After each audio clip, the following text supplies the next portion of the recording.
Your Excellency, the Vice President, Presidential Food System Coordinating Unit, where there will be a very brief presentation of the September report. Excellency, just by way of refreshing our memory, this Food Systems Council, and this arose out of the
staff of the OEC and the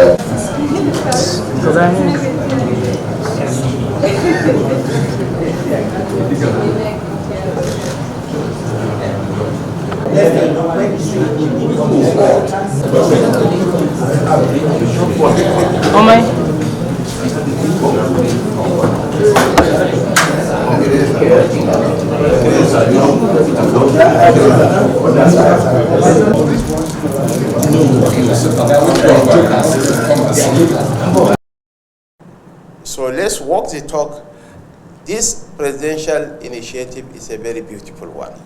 But we have a lot of beautiful presidential initiatives from time immemorial. It's the implementation that counts. And we are at a unique position to really catalyze our challenges into progress.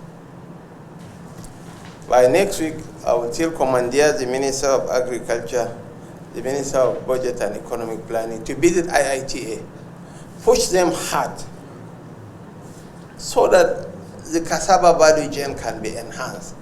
You can grow cassava in the poorest of soils in the desert of Borno or Yobe or anywhere. Cassava is a very resilient crop that can grow almost anywhere.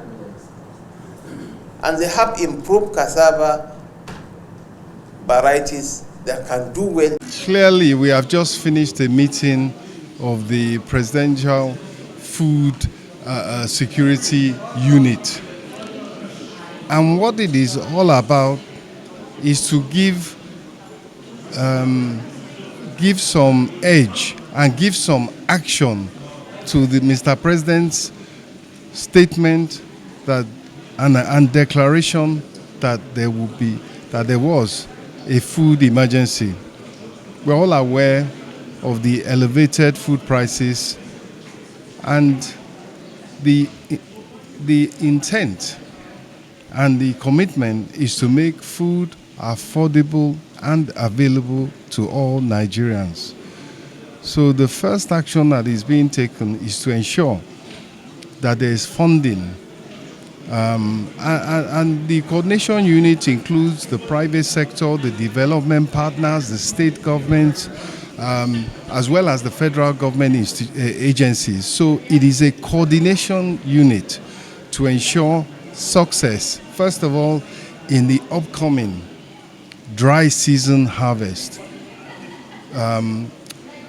There's going to be cultivation of wheat starting from the middle of November, of rice starting from January and then running through to February. And it is to ensure that these initiatives are successful, that this coordinating unit has come together. Apart from the dry season farming in front of us, there's also the need to fund purchases of if we do not want to have our output, our harvests, which are currently ongoing, the wet season harvest, if we do not want those funds going, those products being sold across the border, we have to provide a market, or we have to provide funding to offtake those that produce, that harvest. And it's quite a bountiful harvest from what we hear. We have to be able to fund purchases so that we can put it in reserves and put it into the market on a coordinated basis. So that's the second initiative that is we are looking at coordinating through this unit under His Excellency Mr. Vice President. And the third one relates to the fact that we need to be able to support our smallholder farmers. We need to be able to give them funding that is affordable for them. We need to give them access to what they need to produce, because they have a veritable and viable market in front of them. With the exchange rate of Nigeria where it is today, it makes domestic production highly competitive compared to imports. In Naira terms, imports the price has gone through the roof. So domestic production becomes that much more viable, much more attractive for local farmers to invest. However, for instance, dairy farmers, they have a product which every household in Nigeria, and particularly mothers, need to provide for their youngsters, which is formula, baby milk. However, in order for them to take advantage of this market and to provide supply They need help here and there with their working capital, and that's one of the areas in which this coordinating unit is going to give the relevant stakeholders the matching orders to make funding available to small-scale farmers, dairy in particular, but small-scale farmers in general. That's the outcome of this meeting. Thank you. This is the Presidential Food Systems Coordinating Unit, made up of, chaired by His Excellency the Vice President, and also we have governors and captains of industry, the private sector, and also ministers of coordinating, Minister of Economy and Ministers of Agriculture, both myself and the Minister of State and the Office of the Vice President. So this is a coordinating unit that sees overall the food systems, both in terms of production and also food security aspect of the nation. So what was discussed today was the proposal. We have some plans, especially the GIP, the Green Imperative program that is going to be supported by Brazil, and it's a 995 million euro program that it will be signed very soon. Secondly, we also looked at the challenges that we're facing as a nation in terms of seeds, in terms of yield, and some of the areas that we're also looking at is the shortfall in production due to climate change, due to flooding. But what we're trying to do today is trying to see how we can source and food reserve and have a sufficient reserve in terms of food, and when the times are lean, so that we can activate our food reserve.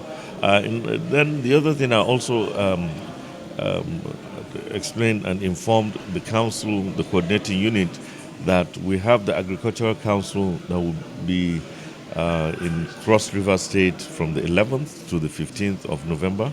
And happy to announce that Cross River State is the newest addition to the wheat growing states in Nigeria. We already have 15, so Cross River is now making the 16th state. And we're going to also symbolically flag off the wheat program while we are there in Calabar. Yes, just thank you very much. Thank you, Mr. Boy here. He represents the private sector. Yes. Sir, you just held a meeting and you are representing the private sector. What role is the private sector playing to support government's approach to this food system? Well, ultimately, in terms of execution, private sector is probably one of the biggest executors, because we, in terms of whether it's supporting outgrower schemes or manufacturing and being the biggest buyers of local commodities, drive a lot of what happens in the farming or in the agricultural sector. So our voice is important on the table, and it's good that government understands the role that we can play in supporting to get that execution done. So talking about support, I'm looking at the area of exporting. I'm quite excited about the fact that Cross River is also looking at wheat production and all of that. Are we looking at just self-sufficiency or also exportation as well? Well, we want to look at exports, but remember, the real drive for us now is to drive local production up. And local production to be able to actually drive industrialization. We don't just want to be a commodities exporter, right? We want to be an exporter of finished products. So the earlier we get to a point where we have excess local production that we can then use in terms of driving industrialization, the better for us. The intent is not really to drive just commodity exports. Boye Olusoya, I am the Group Managing Director of Flour Mills of Nigeria PLC.